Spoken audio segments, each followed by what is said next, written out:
जुड़े हैं, आपको पीछे नीचे गिराने की काफी कोशिश की जा रही है वार्ड के अंदर, आप क्या कहना चाहेंगे? देखिए, उन लोगों का मुझे पहले से ही 2 दिन पहले से ही पता था कि कांग्रेस के कुछ लोगों ने उनको सेट किया है कि इस्माइल शेख का फॉर्म किसी तरह से रद्द हो जाए।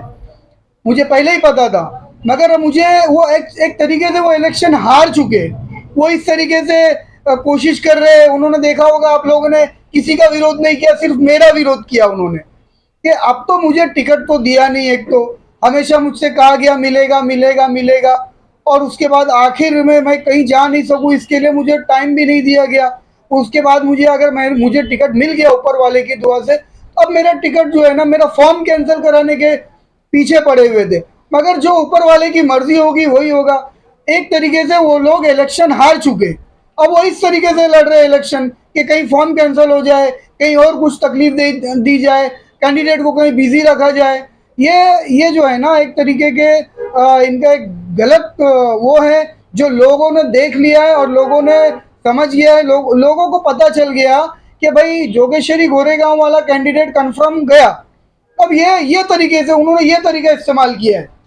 आपको क्या लगता है कि जैसे कि यहाँ के एमएलए मेहनत कर रहे हैं 48 के, जिनको टिकट दिया गया है, तो उनके साथ साथ यहाँ पे सेना सिंधे गढ़ के भी सलमा अलमेलकर जी जो कांग्रेस से वहां चली गई हुई है, तो उन लोगों को क्या लग रहा है आपसे, ऐसा उनको भय लग रहा है जिसके कारण उन लोगों ने खाली ऊपर वाले पे छोड़ दिया कि इनका कैसे भी कुछ ना कुछ प्रॉब्लम आवे और इनका टिकट कैंसिल हो जाए? तो मैं आपको बताया कि उनका सिर्फ ये है कि किसी तरह से इस्माइल शेख का फॉर्म कैंसिल हो जाए। आरओ ने, रिटर्निंग ऑफिसर ने क्लियर बोल दिया कि जो जो हमको जरूरत थी वो सारी चीजें इसके अंदर मौजूद है, हम ये फॉर्म रद्द नहीं कर सकते। इवन जो है ना, असलम भाई ने भी कहा सारी पब्लिक के बीच में कि फॉर्म जो है ना ये रद्द नहीं हो सकता। तो ये जो जोगेश्वरी गोरेगांव वाले हैं, ये बेचारे सोच रहे हैं कि अब जीतना तो है ही नहीं, अब इस तरीके से जीत लो कि किसी तरह फॉर्म कैंसिल हो जाए या कोई और बात हो जाए। तो आप अभी कैंडिडेट आप फाइनल हो गए वार्ड नंबर 48 से, समाजवादी से, तो कितनी मजबूती के साथ आप इलेक्शन लड़ने की तैयारी कर रहे हैं? देखिए, कैंडिडेट तो फाइनल हो गया, वो तो फाइनल की लिस्ट भी लग गई वहाँ पे, और पूरी मजबूती के साथ हम और हमारी टीम इस इलेक्शन को लड़ेंगे और जीतेंगे, और बहुत अच्छी मार्जिन से जीतेंगे हम लोग। बहुत अच्छी मार्जिन से हम ये इलेक्शन जीत रहे हैं। जैसे मालूम पड़ा है हमारे को कि जैसे कि 4 तारीख को आपकी एक महारैली निकलने वाली है, उसके बारे में पता है?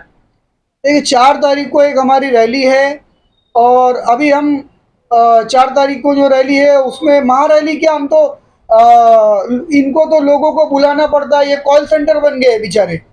इनके नेता जो है ना, ये कॉल सेंटर बने हुए दिन भर कॉलिंग कर रहे हैं। मुझसे 500 लोग करीब करीब लोग मिलने आ रहे हैं। लोगों की दिलों में मैंने जगह बनाई है, लोग मुझसे मिलने आ रहे हैं, मैं भी जाता हूँ उनके पास मिलने।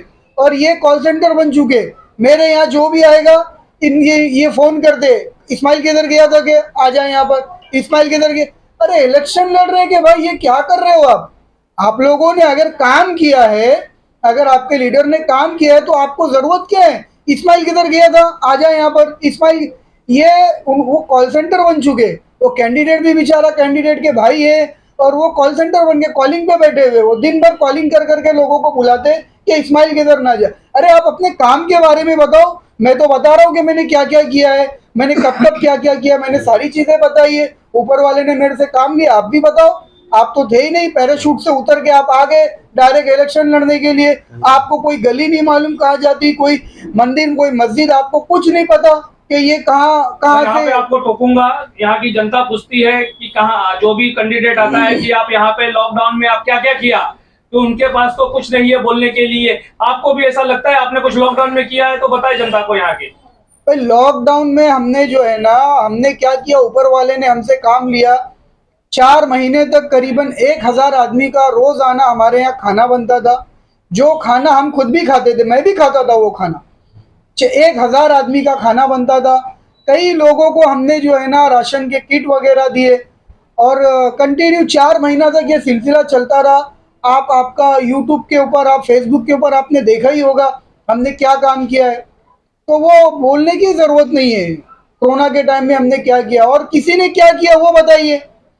चाहे वो सलमा अलमेलकर हो, चाहे कोई दूसरे गट के लीडर हो, छोटे छोटे जो खड़े, उन्होंने क्या किया है? एक हो जाता है, चिल्ला पुकार कर देना, आवाज लगा देना, हो गया।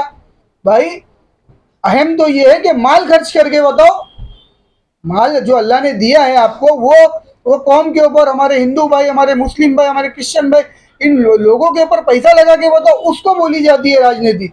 खड़े रहना 2 मिनट के लिए तो हर आदमी जो है ना खड़े हो जाता है कि भाई ये बुरा हुआ। बुरे काम को तो बुरा आदमी भी बुरा ही बोलता है।